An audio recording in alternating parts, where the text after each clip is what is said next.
se pueda. Estoy empezando a grabar y voy a empezar a frío. Más o menos.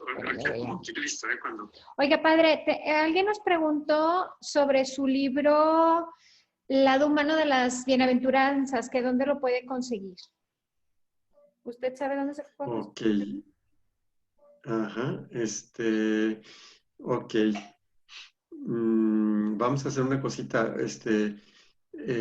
Tú puedes darle a quien pregunte concretamente un teléfono donde lo pueden conseguir porque... Sí, claro. ¿sí? De hecho, nos escribieron y pues le puedo contestar a esa persona particularmente. Exactamente, a esa persona. Le digo, ¿dónde puede ir? Porque ahorita, Sí. no, o sea, no se ha distribuido mucho y solamente hay un lugar donde se puede conseguir. Muy bien. Entonces, si yo le digo a esta persona que donde, o sea, usted me lo pasa y ya yo lo... Claro.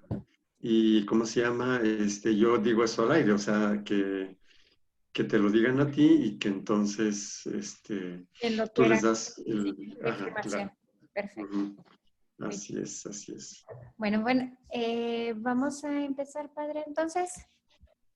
Muchas gracias, padre. Sí está frío, padre. Bueno, buenas tardes a todos. Nos da mucho gusto estar otra vez aquí. Muchas buenas tardes, padre. ¿Cómo está? Bien, gracias. Vamos a seguir platicando sobre el libro del Apocalipsis. Si alguien tiene alguna pregunta o duda del libro del Apocalipsis o de cualquier otra cosa, nos lo puede mandar por nuestra página de Facebook con mucho gusto y nosotros se lo hacemos llegar al padre. Y pues sin más, padre, empezamos. Bueno, les recordamos que es de mucha ayuda tener su Biblia a la mano por si el padre hace alguna aclaración sobre algún versículo, pues la verdad es que ayuda bastante tenerlo a la mano. Muchas gracias, padre. Empezamos. Ok, al contrario, con mucho gusto. Y bueno, quién sabe si hoy hagamos alguna referencia. Hoy habíamos quedado pues que hacemos la conclusión, ¿verdad? Si hay algo pendiente, bueno, pues seguramente habrá oportunidad de seguirlo desarrollando. Y bueno, entonces, hicimos ya el recorrido del libro del Apocalipsis y digo muy rápidamente, así muy genéricamente, lo que hemos hecho hasta ahora para empezar a hacer nuestras conclusiones. Y decíamos entonces, Apocalipsis significa revelación, ¿sí? Es revelación a Juan, o sea, no sabemos si es Juan el Evangelista o no. Parecería que es otro Juan, de todas maneras es un pastor y Dios habla a través de quien Dios quiere hablar, ¿verdad? O sea, no somos nosotros los que le decimos a Dios que si no habla con Juan, apóstol, ya no habló, o sea, no, es Dios, ¿sí? Juan, el autor del Apocalipsis, seguramente es un pastor, un obispo o alguien así, y Dios le revela un mensaje en una situación muy difícil, que es una situación de persecución muy cruel, muy cruenta, posiblemente que ponía en crisis la fe de los creyentes, y lo hace en un género literario que es muy simbólico, conocido en ese tiempo, que es un género literario que estuvo vigente más o menos 4 siglos, o sea, el tiempo de Jesús está exactamente a la mitad, ¿sí? de ese tiempo, o sea, como de 2 siglos antes de Cristo a 2 siglos después de Cristo. Tenemos en el Evangelio algunos textos que son apocalípticos, o sea, de género apocalíptico. De hecho, quisiera tanto por ilustrarlo aquí un texto, ¿verdad? Que tenemos en el Evangelio de Marcos, en el capítulo 13, versículos del 5 al 8 y 14, del 20 al 27. Leo algunas cositas. Dice, entonces Jesús comenzó a decirles, tengan cuidado de que no los engañen, porque muchos se presentarán en mi nombre diciendo, soy yo, y engañarán a mucha gente. No se alarmen cuando oigan hablar de guerras y de rumores de guerras. Es necesario que esto ocurra, pero todavía no será el fin. Se levantará nación contra nación y reino contra reino. En muchas partes habrá terremotos y hambre. Será el comienzo de los dolores de parto. Brinco algunos versículos. Cuando vean la abominación de la desolación usurpando el lugar que no les corresponde, el que lea esto, entiéndalo bien, los que están en Judea, que se refugien en las montañas. El que esté en la azotea de la casa, no baje a buscar sus cosas. El que esté en el campo, que no vuelva atrás a buscar su manto. Ay de las mujeres que estén embarazadas o tengan niños de pecho en aquellos días. Rueguen para que no suceda en invierno, porque habrá entonces una gran tribulación, como no la hubo desde los comienzos del mundo hasta ahora. No la habrá jamás. Y si el Señor no abreviara ese tiempo, nadie se salvaría, pero lo abreviará a causa de los elegidos. Luego brinco algunos versículos. En ese tiempo, después de esta tribulación, el sol se oscurecerá, la luna dejará de brillar, las estrellas caerán del cielo y los astros se conmoverán. Y se verá al Hijo del Hombre venir sobre las nubes, lleno de poder y de gloria, etcétera, ¿sí? Este es un texto, perdón, el género está ahí metido, pues, en el Evangelio de Marcos en este caso, y es literalmente género apocalíptico. Entonces, una cosa que es importantísima entender es que es un género literario, una manera de hablar. Puse diferentes ejemplos al principio, y para nosotros un género que es completamente simbólico es el poético, ¿no? Las poesías dicen muchas cosas que son completamente simbólicas. En su momento puse algunos ejemplos, ¿verdad? Y de esta forma, Dios, la intención divina es que nosotros desde nuestra fe entendamos el sentido profundo de lo que sucede, en este caso, de lo que sucede en tiempos de crisis. Después, yendo directamente al libro del Apocalipsis, vemos que tiene una estructura muy precisa. Bueno, aparte de las cartas iniciales a las iglesias, entonces empieza presentándonos a Dios por encima de todo, el poder celestial, con un conjunto de símbolos, como todo está al servicio de Dios. Luego, usando el modelo de la Pascua antigua, recordemos, tiempo de Moisés, etcétera, las plagas famosas, ¿no? Y las desgracias, ¿no? Entonces, empieza a hablar de las desgracias y de las plagas, ¿no? Con las 7 copas, etcétera, ¿sí? Es decir, con señales de 7 en 7, vamos a decir así, ¿no? Luego describe el opositor a Dios, o sea, en los capítulos 12 y 13, ¿sí? Y en esa descripción hace una parodia de la Santísima Trinidad, o sea, porque el Imperio Romano se quiere autodivinizar. Es decir, el emperador decía, yo soy Dios y me tienen que rendir culto a mí. Entonces, el libro del Apocalipsis lo presenta, claro que objetivamente era muy poderoso, ¿no? Pero entonces lo presenta como una parodia de la Trinidad, con la serpiente o dragón, que, digamos, tiene un ridículo parecido a Dios Padre, la primera bestia que tiene un ridículo parecido con Jesús y la segunda bestia que tiene un ridículo parecido con el Espíritu Santo. Y de ahí habla de las marcas, la marca del Cordero, que es el bautismo, y entonces la bestia que quiere tener una marca y cosas por el estilo. Después de que presenta esto, bueno, todo esto lo presenta también con símbolos que indican lo sangriento de la persecución, la crisis de fe, ¿no? La oración de los creyentes que dicen, ¿hasta cuándo, Señor? ¿Verdad? Y Dios que dice, esperen, ¿verdad? A que se cumpla el número, ¿sí?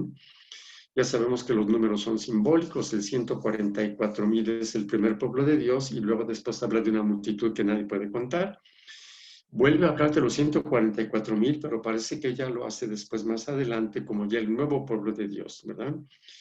Y después empieza a hablar del juicio de Dios, o sea, llega el momento en el cual el mal es derrotado, ¿sí? El triunfo de Dios, ¿no? Nuevamente habla de plagas y cosas por el estilo, y finalmente la nueva Jerusalén, el nuevo pueblo de Dios. En esta última parte, Dios dice que hará nuevas todas las cosas, ¿sí? El cielo y la tierra que Dios creó en primer lugar, desaparecen y hay un nuevo cielo y una tierra nueva, y es la nueva Jerusalén que baja del cielo, etcétera, etcétera. ¿Sí? Este es entonces, digamos, la estructura del libro del Apocalipsis.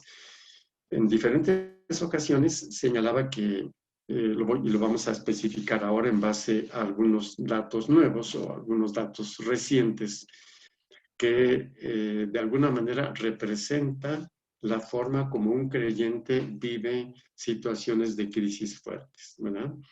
El derrumbarse de una ilusión, de un modo de entender las cosas, de lo que sea, ¿sí? El derrumbe de algo, la tremenda crisis que eso genera.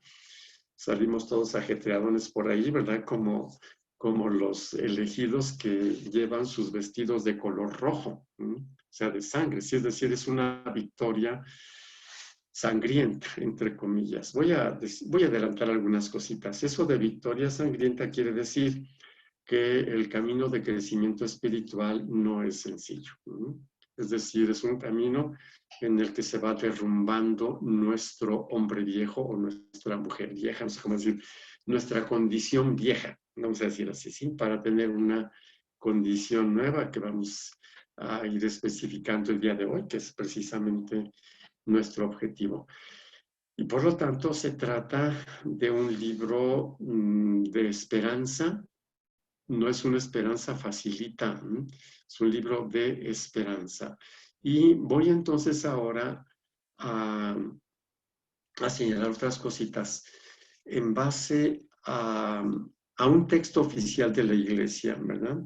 Y voy a leer un pedacito, y ese pedacito nos va a dar motivo para todavía aclarar, hacer más explícito lo que estamos comentando ahora, ¿sí?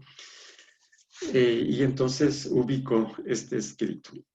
De 1962 a 1965 se realizó en la Iglesia el Concilio Vaticano II. Es posiblemente el concilio más numeroso, más inclusivo de toda la historia de la Iglesia. Participaron muchísimos obispos, cardenales, fueron invitados muchos observadores laicos, fueron invitadas las iglesias cristianas, ¿verdad? Los judíos mismos, ¿sí? Protestantes, ortodoxos, anglicanos, ¿sí?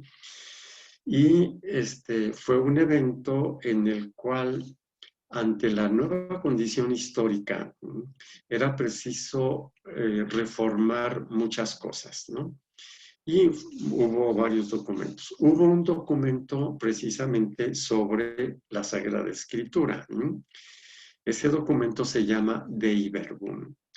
Dei Verbum son dos palabras latinas, es una frase que significa palabra de Dios. Dei es de Dios. En latín no hay artículos, simplemente que van cambiando la terminación de la frase, de la palabra, perdón, y eso equivale a nuestro artículo. Dios se dice en latín Deus, de Dios se dice Dei. Dio hacia Dios, Deum, ¿verdad? Y cosas, entonces va cambiando. Verbum es palabra, en latín significa palabra. Entonces, Dei Verbum es palabra de Dios, la palabra de Dios. Y en el número 2 de Dei Verbum, o el número 2 de Dei Verbum, dice lo siguiente. Ustedes pueden ver los documentos del Concilio Vaticano II si tienen el librito, o pueden ir a buscar Dei Verbum en YouTube, en el Internet, ¿verdad? En los documentos oficiales de la Iglesia. Bueno, entonces yo voy a leer el número 2 de Dei Verbum y lo voy a ir comentando. Dice: dispuso Dios en su sabiduría revelarse a sí mismo y dar a conocer el misterio de su voluntad. Entonces, ¿qué es lo que encontramos en la palabra de Dios? Que Dios se revela a sí mismo. Y todos los libros de la Biblia tienen esta característica. El libro del Apocalipsis revela a Dios, no solamente a Dios, revela muchas otras cosas, ¿verdad? Cuando Dios se revela, pero revela a Dios. Y esta es la primera cosita que quisiera subrayar. Cuando una persona no ve en el Apocalipsis que Dios se revela y cree que el Apocalipsis es un libro impersonal que nos dice lo que va a pasar en la historia, así como un libro de predicciones, ¿sí? Entonces estamos leyendo fuera de onda, no sé cómo decir, fuera de contexto, el libro del Apocalipsis, ¿sí? En el Apocalipsis Dios se revela, ¿sí? Y claro que Dios se revela a través de los eventos históricos, ¿sí? Pero entonces, ningún libro de la Biblia tiene como objetivo decirnos cómo se explican las cosas en forma científica. Vamos a decir, ¿cómo decir? No, ni existía la ciencia, ¿eh? La ciencia en términos históricos aparece por el siglo XVI de nuestra era, ¿sí?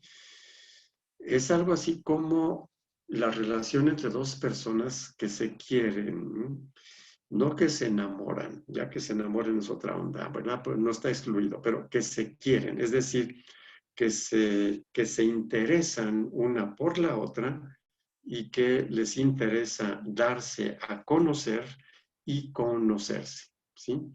Entonces, allí, con ciencia y sin ciencia, o sea, la ciencia es lo de menos, lo que importa es la persona, ok. ¿Y cómo se revela la persona?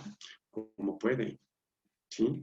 Y si le importa a la persona que quiere, no se va a revelar a como uno piensa, va a tratar de tener en cuenta que la otra persona le comprenda a uno, ¿sí?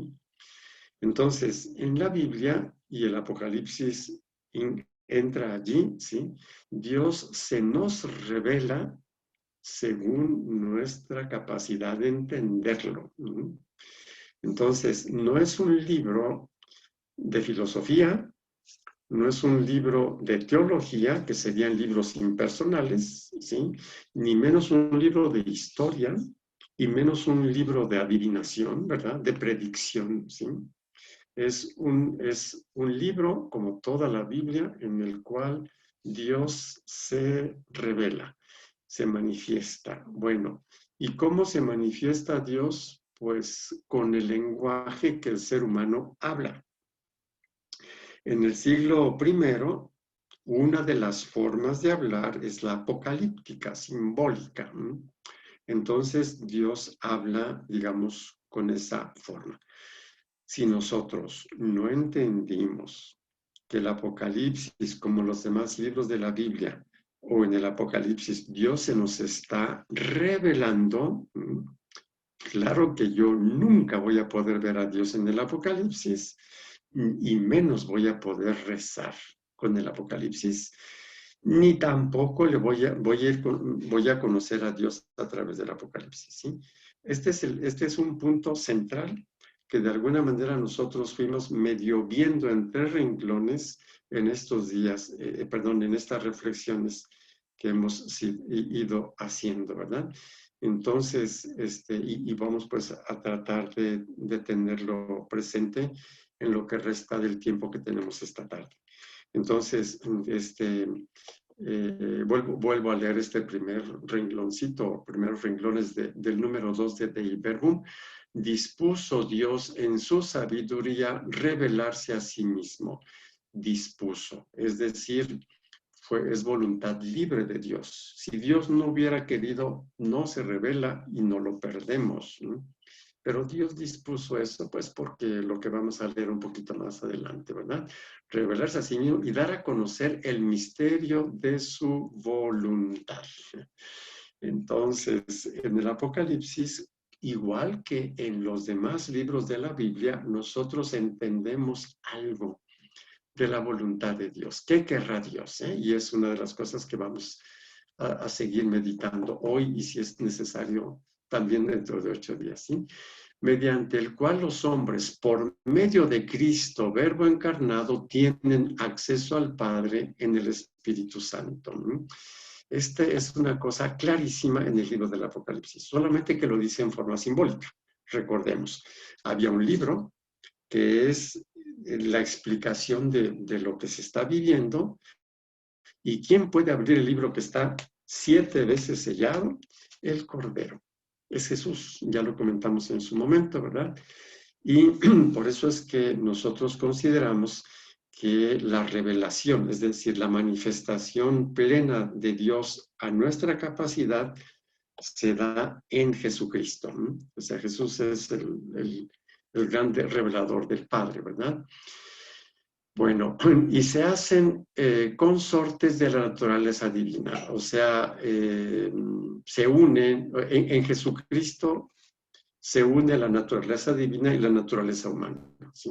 Entonces, no quisiera que se nos fueran olvidando las cosas. Dios dispuso, porque Él es así de bueno, con su soberana libertad, revelarse a sí mismo y revelar su voluntad, y lo hace a través de Jesucristo en una clave súper íntima.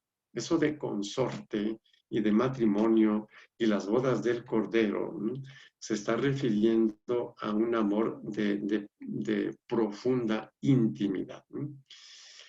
Sigue el texto diciendo, en consecuencia, por esta revelación, Dios invisible habla a los hombres como amigos, movido por su gran amor hacia ellos. La expresión matrimonio, consorte, bodas del Cordero, implican un amor súper íntimo. Bueno, pues la palabra amistad también. Recordemos en la última cena, en el Evangelio según San Juan, Jesús dice, ya no los llamo siervos, sino amigos, porque les he dado a conocer todo lo que mi Padre me ha comunicado. Entonces, ¿en qué consiste la amistad? En la Biblia, ¿en qué consiste la amistad? En la filosofía antigua, pensemos Aristóteles y compañía, y bueno, también el día de hoy tendríamos que entenderla así. No olvidemos que Santa Teresa de Ávila, por ejemplo, define la oración como un trato de amistad. Entonces, quienes de nosotros no encontremos en el libro del Apocalipsis a nuestro amigo Dios, que nos ama tanto, ¿no? Y que por eso nos está manifestando su interioridad o su intimidad, no le hemos entendido nada, ¿sí? Absolutamente al libro del Apocalipsis. Dice, Dios invisible habla a los hombres como amigos, movido por su gran amor, y mora con ellos para invitarlos a la comunicación consigo y recibirlos en su compañía, ¿sí? En muchas ocasiones lo he señalado, o sea, a la Biblia se le conoce y a Dios se le conoce rezando con la Biblia. Y antes de rezar con la Biblia, conviene que entendamos que Dios nos está comunicando algo de sí mismo, para que yo también me relacione con Él en ese nivel, ¿no? En el nivel de amistad, en el nivel de amor y cosas por el estilo. Este número 2 de Iberbum empieza diciendo que dispuso Dios. Muy bien. Decía que Dios dispuso porque Él es muy bueno. Bueno, pues en lo que acabo de leer, dice, movido por su gran amor. Entonces, ¿por qué Dios quiso? Porque no estaba obligado a hacerlo, ¿eh? Lo hizo libremente. ¿Por qué quiso revelarse? Pues porque nos ama mucho, por su gran amor. Nos dice aquí el número 2 de Iberbum, ¿verdad? Para invitarlos a la comunicación, etc. Bueno, continúo con el número 2. Este plan de la revelación se realiza con hechos y palabras intrínsecamente conexos entre sí. hechos y palabras íntimamente interconexos, comunicados. Ok. En diferentes momentos, nosotros, al hablar de algunos hechos del Apocalipsis, hicimos conexión con otros textos. Y el día de hoy voy a hacer otras conexiones, ¿no? Es decir, toda la Biblia, que narra muchísimas cosas, ¿no? Habla desde en un lenguaje de parábolas, en un lenguaje de ejemplos, en datos históricos combinados con parábolas, proféticos, todo eso, sí, muchas palabras y hechos interconexos. Por eso es por lo que el libro del Apocalipsis no se entiende si no lo vemos interconectado con toda la Biblia. Es decir, nosotros hicimos referencia a algunas cosas, ¿no? Por ejemplo, el hecho de que plagas y muchas cosas ahí está conectado con la Pascua antigua. Y gracias a esto, ¿sí? O con el exilio de Babilonia, la gran prostituta Babilonia, ¿sí? O con el libro de Ezequiel, ¿no? O con el libro de Daniel, ¿no? Y el día de hoy vamos a hacer otra conexión muy importante, ¿verdad? De otros textos por ahí. Entonces, lo comentaba al principio,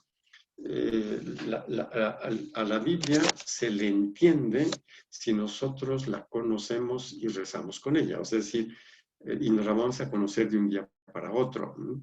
Y estas reflexiones sobre Apocalipsis, pues es una invitación a irlo haciendo, ¿no? Entonces, algunos de nosotros hemos tenido el privilegio por vocación, por lo que ustedes gusten, estilo de vida, ¿no? De rezar con la Biblia desde hace muchos años y luego de estudiarla y luego de ir entendiendo una cosa y otra, ¿verdad? Los salmos y todo el asunto de la liturgia de las horas, ¿no? Hasta que se nos va formando en nuestra cabeza una idea unitaria de la Biblia, ¿no? Que, repito, la Biblia es amplia, tiene muy diferentes géneros literarios, etcétera, pero es posible irla entendiendo en su estructura global. Y aquí hago un paréntesis. Cuando una persona saca un versículo de un libro y con ese versículo interpreta todo un acontecimiento histórico, una persona que conoce la Biblia se ríe. Por eso es por lo que cuando veo ciertos videos, no sé, de gente que se asusta con 2 que 3 versículos de la Biblia, ¿sí? Y luego parecería como que esos versículos son de Zaratustra o de quién sabe qué adivino, ¿sí? Claro que no, ¿no? Esa es palabra de Dios y se entiende a la luz del contexto global de Dios. Igual que 2 personas que se aman, ¿no? No se me olvida los matrimonios que tienen 40, 50 o más años de casados y que se han entendido, ¿sí? Y que he podido, no sé, ir a comer con ellos o platicar un poco, ¿sí? Cómo ellos con un gesto, con una palabra entienden, ¿sí? Porque se conocen. Y alguien que no conoce, pues ese gesto no le va a entender porque está fuera de un contexto de 40, 50 años de historia consistentemente amorosa, ¿no? Pues algo así es la Biblia, ¿sí? Entonces, por eso es por lo que es tan difícil discutir con una persona que nunca estudió la Biblia y que maneja 6, 7 versículos de distintos libros y es dificilísimo realmente dialogar con una persona, digamos, que ignora la Biblia en su naturaleza y en su totalidad, ¿no? Entonces, nos dice muy claramente Dei Verbum que los hechos de la Biblia están interconectados, forman, vamos a decir así, una totalidad, ¿verdad? Entonces, continúa diciendo que, bueno, palabras y hechos intrínsecamente conexos entre sí, de forma que las obras realizadas por Dios en la historia de la salvación manifiestan y confirman la doctrina y los hechos significados por las palabras. Y las palabras, por su parte, proclaman las obras y esclarecen el misterio que hay en ellas. ¿Qué quiere decir esto? Que cuando yo en la Biblia leo un hecho histórico, lo voy a entender a la luz de las palabras. Las palabras me van a clarificar los hechos. Y a su vez los hechos me van a completar el sentido de las palabras, ¿sí? O sea, la Biblia no puede leerse solo como palabras narrativas, ni solo como hechos, ¿sí? Sino que unos iluminan, vamos a decir, los otros. Y la última partecita de este número 2 de Dei Verbum, pero la verdad interna acerca de Dios y acerca de la salvación humana se nos manifiesta por la revelación en Cristo, que es a un tiempo mediador y plenitud de toda la revelación. Dicho en otras palabras, si nosotros no conocemos a Cristo, va a ser muy difícil que le entendamos a la Biblia. Prácticamente eso es lo que dice, ¿sí? Creo que esto nos ayuda a entender esto. No leo más textos de Dei Verbum, veo que ya se nos fue media hora, qué barbaridad. Pero también se nos dice que para esto es muy importante conocer el momento histórico en el que cada texto aparece, ¿sí? Y el género literario con el cual aparece. De hecho, dentro de lo que fueron nuestras consideraciones sobre el Apocalipsis, una de las personas me decía, para mí una de las novedades más grandes en relación al Apocalipsis es darme o saber que se dio en un contexto histórico muy preciso, o sea, que hay una historia ahí, ¿sí? O sea, que no es que el Apocalipsis aparece no sé de dónde, ¿sí? Y bueno, siendo así, siendo palabra de Dios que me ilumina, y cosas por el estilo, quisiera subrayar una cosita, ¿verdad? Pero antes todavía quisiera recordarles que hay una serie de bienaventuranzas, ¿verdad? En la Biblia, ¿sí? Y les recuerdo una que está en el capítulo primero, versículo 3, ¿verdad? Y luego también aparece por el capítulo 22, ¿sí? Dice, dichosos los que comprenden este libro, lo que está aquí escrito, y lo practican, ¿sí? Entonces, eso me parece que nos ilumina lo que hemos comentado ahora, ¿sí? Es decir, si yo creo que está anunciando catástrofes y que estamos en esas catástrofes sin esperanza, yo no he comprendido lo que es el Apocalipsis y claro que no puedo ser dichoso, más bien voy a ser asustado, ¿verdad? Voy a estar ahí súper nervioso. Y bueno, ya hemos hecho un camino y hemos visto diferentes cosas. Quisiera ahora, para concluir estas pláticas, ¿verdad? Referirme a esa expresión del libro del Apocalipsis que dice que hago nuevas todas las cosas, ¿sí? La nueva creación, ¿no? Si ustedes se recuerdan por allí, ¿sí?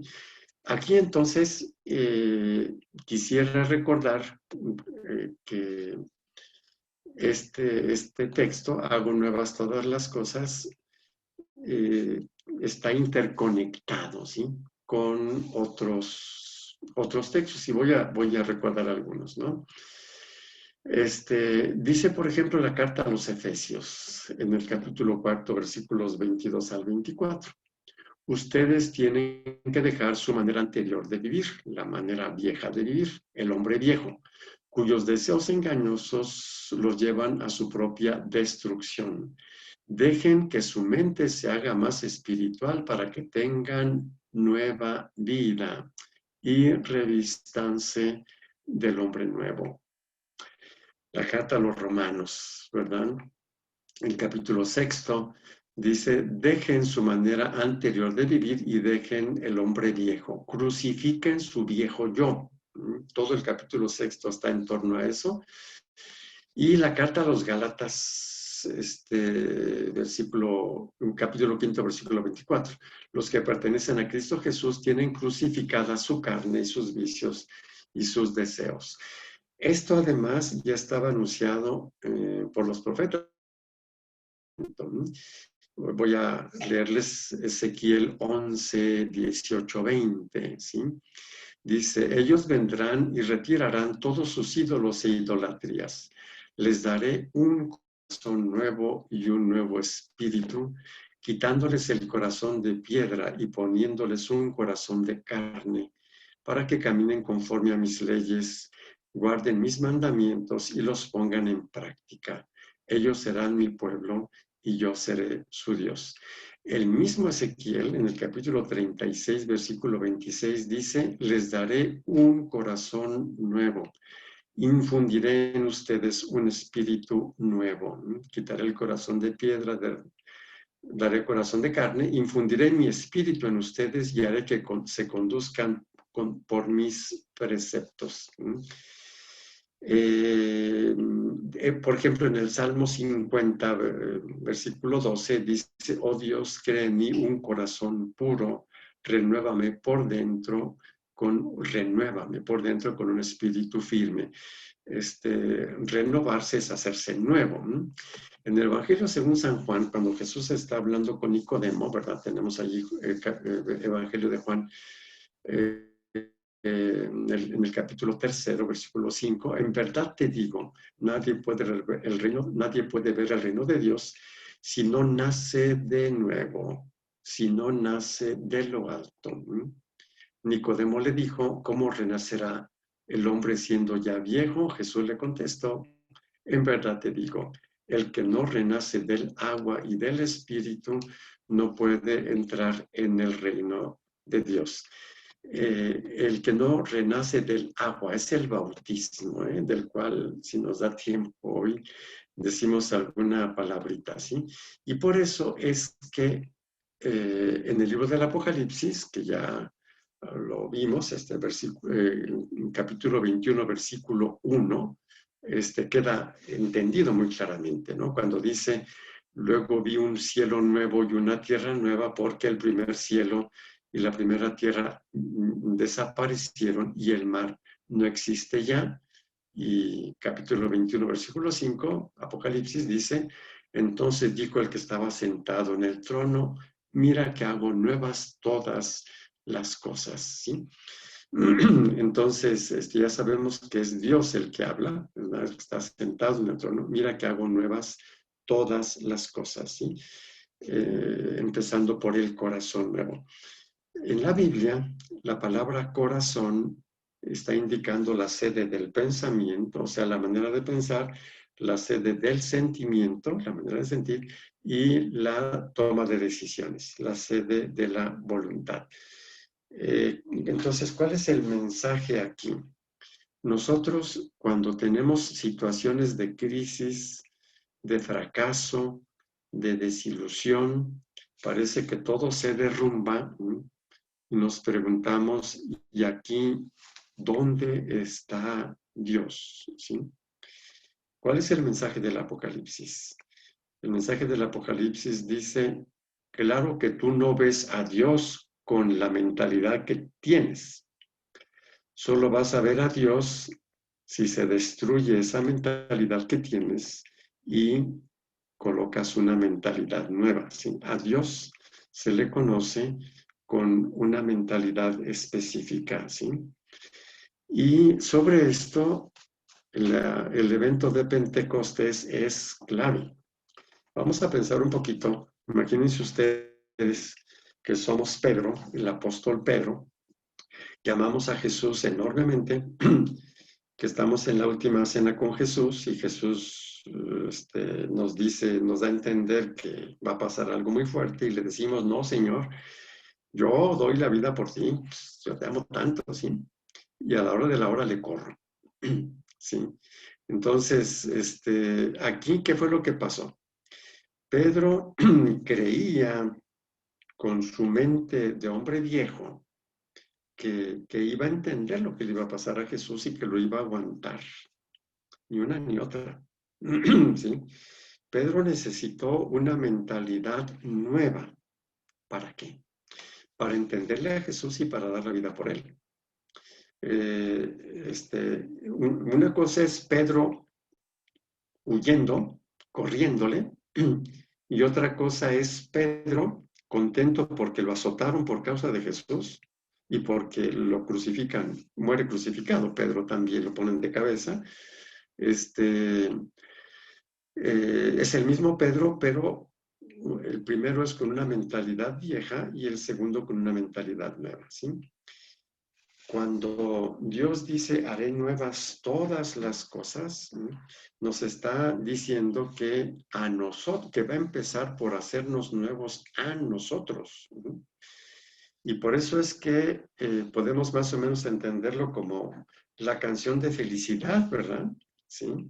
Que dice, veo el cielo de un nuevo color o algo así, ¿verdad? Nada es nuevo, solo que te conocí. Claro que sí es nuevo, pero la canción está diciendo que la persona veía las cosas de un modo antes de enamorarse. Y una vez que se enamora, todo es nuevo. Es una bonita imagen, ¿sí? Solamente que no hablamos aquí de enamoramiento, sino de amor, ¿verdad? Entonces, el libro del Apocalipsis lo podría entender más o menos de la siguiente manera. En la vida voy a tener muchas cosas que no van a ser como yo creía y como yo quería y como yo esperaba, ¿no? ¿Sí? Tranquilamente. Se llama desilusión. Y en la desilusión, cuando la desilusión es muy fuerte, aparece otra tentación que es la desesperanza. No la desesperación, la desesperanza.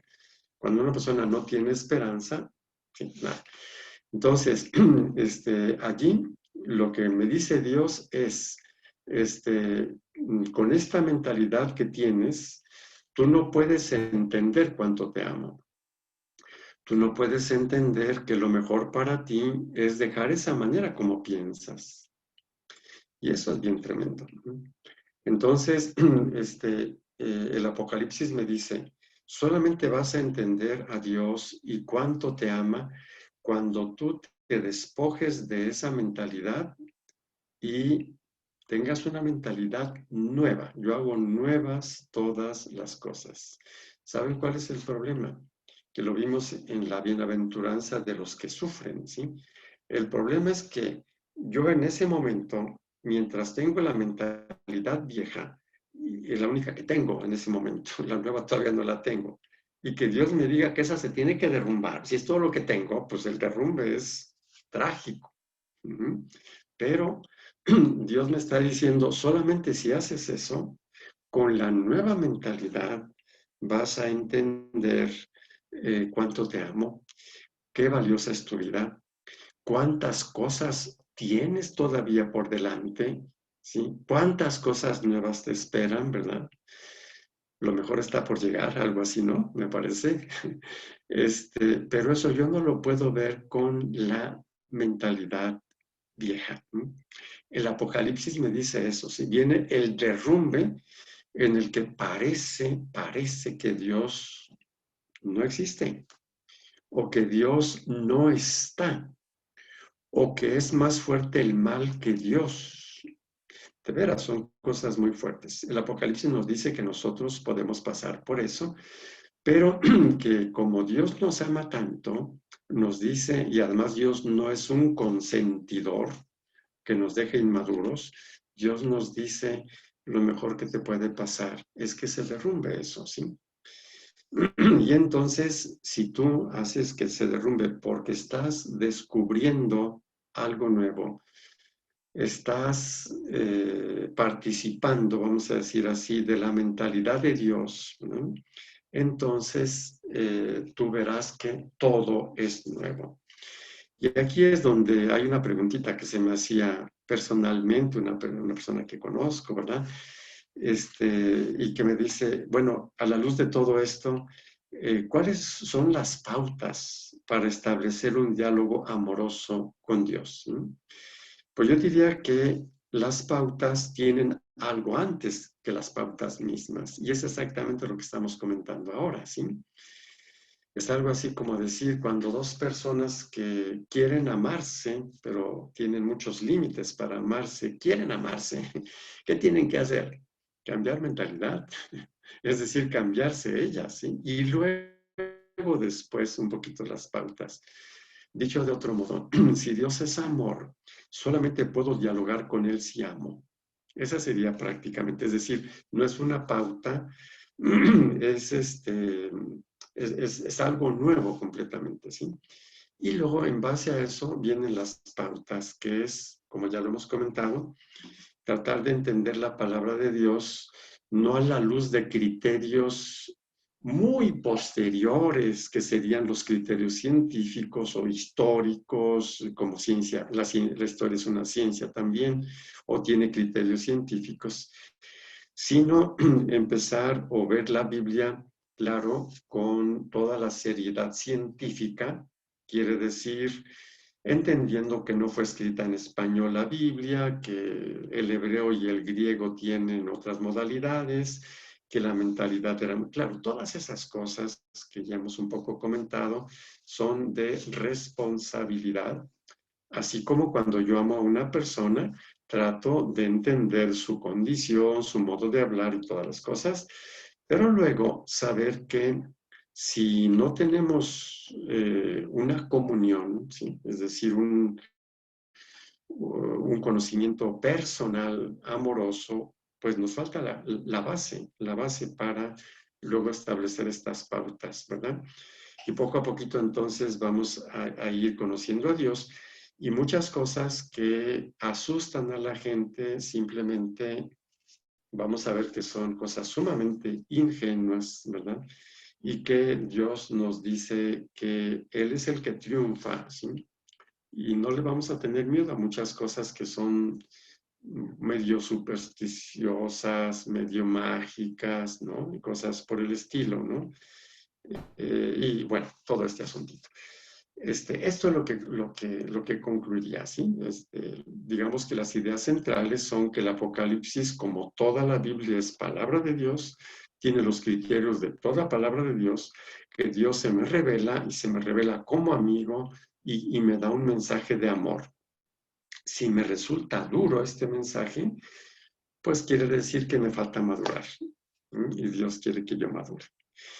Pues esto es lo que diría, no sé qué cosas puedan surgir, no sé, Gisela, si hay algo por allí de alguien o si a ti te surge alguna pregunta. No, no tenemos ninguna pregunta del público, padre, solamente corazoncitos que les mandan Teresita Durán y Víctor Hugo Romero. Pero bueno, también en los comentarios, para la gente que nos está viendo en los comentarios, yo les dejé el link para el Dei Verbum que está comentando el padre, por si alguien lo quiere leer. Como dijo el padre, está en internet, pero yo ya se los puse ahí para que lo encuentren más pronto, si no lo buscan y así viene. Y Sonia Mesa también le manda corazoncitos, padre. Oiga, padre, hay otro número que viene en el Apocalipsis que me llama a mí mucho la atención, que es el 1260. Dice que la mujer fue llevada al desierto y estuvo allá 1260 días. Y luego más adelante dice también que el demonio va a estar 1260 algo. Entonces, ese número tiene algo que ver con, bueno, yo lo dividí entre los números conocidos y pues entre 7 y 180. ¿Tiene algo que ver con eso? Sí, no todos los números tenemos certeza de qué simbolizan. Por ejemplo, el mismo número 666, como el Apocalipsis está escrito en griego por hebreos, es decir, no son griegos los que escriben, en hebreo tiene un significado y en griego tiene otro, pero en ambos, por eso digo que depende un poquito, en ambos eh, se refiere al César, o sea, al emperador, ¿sí? En uno significaría César Nerón, que es el que más frecuente, y en otro César Dios, ¿verdad? Entonces, digamos que los mismos números son aplicados de diferente forma. Ahora, 1260 tendríamos que ver en ese tiempo como qué significaría eso. Como los números se escriben con letras, se escribían con letras, ¿verdad? Bueno, pudiera ser eso. Yo ahorita hago una hipótesis posible, ¿sí? 1260 en nuestros números arábigos es 12 y 60. 12 es pueblo de Dios, pero 60 sería imperfección, en el sentido de que 70 o 7 es perfección y el 6 es imperfección, como lo dice el 666, o sea, la perfecta imperfección. Sí, porque son 3 veces, el 3 es número perfecto, pero 3 veces imperfección, o sea, la superimperfección. Entonces, esa sería una de las posibilidades, ¿sí? Pero no todos los símbolos tienen el mismo significado. Lo que sí es seguro es que ese número, como el número 1000, por ejemplo, ¿verdad? Que 1000 años, ¿no? Indica un tiempo delimitado, o sea que no es un infinito, es un tiempo delimitado. Y después de ese tiempo, o sea, y se acaba ese tiempo, ¿verdad? Ok. Es lo que diría, ¿verdad? Sí, muchas gracias, padre. Marichuy Herrera dice gracias, padre Octavio. Ofelia Castellanos dice muchas gracias. Y Santa Isabel Rodríguez dice buenas tardes, padre. Este derrumbar y cambio de mentalidad, ¿podríamos decir que cada uno los vive en tiempos y etapas diferentes de la vida? Claro que sí, y por motivos distintos. Por eso diría que el libro del Apocalipsis es palabra de Dios que nos ilumina en cualquier momento de nuestra vida. Y, por ejemplo, la pandemia, ¿sí? Creer que la pandemia es un significado único para todos, quién sabe. Hay mucha gente que le ha beneficiado la pandemia, ¿sí? Por ejemplo, hay mucha gente que ha quebrado con la pandemia. Hay muchos que han subido muchísimo con la pandemia, ¿sí? ¿Por qué? Pues les benefició, etcétera, ¿no? Por ejemplo, las personas que ya tenían ventas en línea, pues les benefició enormemente. O sea, la pandemia no es lo mismo para todos, primero. Segundo, cada etapa de la vida tiene su crisis y algunas crisis son bien duras. Entonces, en este momento que estamos aquí nosotros, hay unos que están en la primera etapa de la vida, otros en la segunda, etcétera, etcétera, ¿sí? La crisis esto, la crisis lo otro, etcétera, etcétera. La combinación de situaciones, ¿sí? Entonces, claro que son diferentes para cada uno, ¿verdad? Sí, no es que los eventos históricos en términos objetivos son la única manera, no en absoluto, ¿verdad? Y yo creo que, bueno, por lo que comentaba usted hace ratito, padre, con respecto a Pedro, de antes y después de Jesús, o antes y después de como que de este cambio de vida, pues todos estamos llamados a eso. Eventualmente, como ahorita Santa Isabel nos comenta, va a pasar en diferentes etapas de la vida, pero es lo más, o sea, estamos llamados a que nos pase realmente, a ese conocer a Jesús y que se nos derrumbe el hombre viejo para precisamente encontrar ese hombre nuevo. Ajá. Sí, y aquí entonces lo que quisiera subrayar es que en cualquier etapa de la vida puede haber ese derrumbe, pero ojo, la cosa más importante no es el derrumbe, la cosa más importante es lo nuevo que viene, ¿sí? Entonces, volvemos otra vez. El libro del Apocalipsis no es para anunciar desgracias, ¿sí? Es para anunciar esperanza, ¿sí? Y entonces, claro que muchas personas habrán vivido ya estas experiencias antes y ahora están en una vida nueva a pesar de la pandemia, por ejemplo, ¿verdad? Gracias, padre. Víctor Hugo Romero dice, muchas gracias, padre Octavio. Seguimos pidiendo a Dios que lo siga llenando de su sabiduría. Y pues Muchísimas gracias igualmente. le agradecemos muchísimo, padre, porque la verdad es que o sea, todo esto nos ha ayudado bastante a entender, a no tenerle miedo al libro del Apocalipsis, como en un principio algunos comentábamos de que, bueno, hasta ni lo queríamos leer o no queríamos hablar de él. hace precisamente que lo traigamos también a nuestra vida. O sea, no nada más decir, bueno, es lo que pasó en tiempo de los romanos, sino también está pasando ahorita y estamos nosotros llamados a vivirlo. Y yo creo que la parte más bonita es, como usted lo comenta, que al final dice Jesús, yo hago nuevas todas las cosas y yo les daré del agua de la vida. O sea, realmente el no quedarnos estancados en esa pelea con el demonio, sino más bien quedarnos con la última parte, que es la salvación de nuestro Señor y la esperanza de una nueva vida. Exacto. Cuando nosotros vivimos el Apocalipsis, claro, siempre en forma parcial, pero real, ¿sí? Es decir, en la medida en la que nosotros vamos teniendo más esa novedad, es decir, esa nueva creación anunciada por el Apocalipsis, cada vez más nos vamos dando cuenta de cómo el mal es derrotado. Desde el libro del Apocalipsis lo dice bien clarito.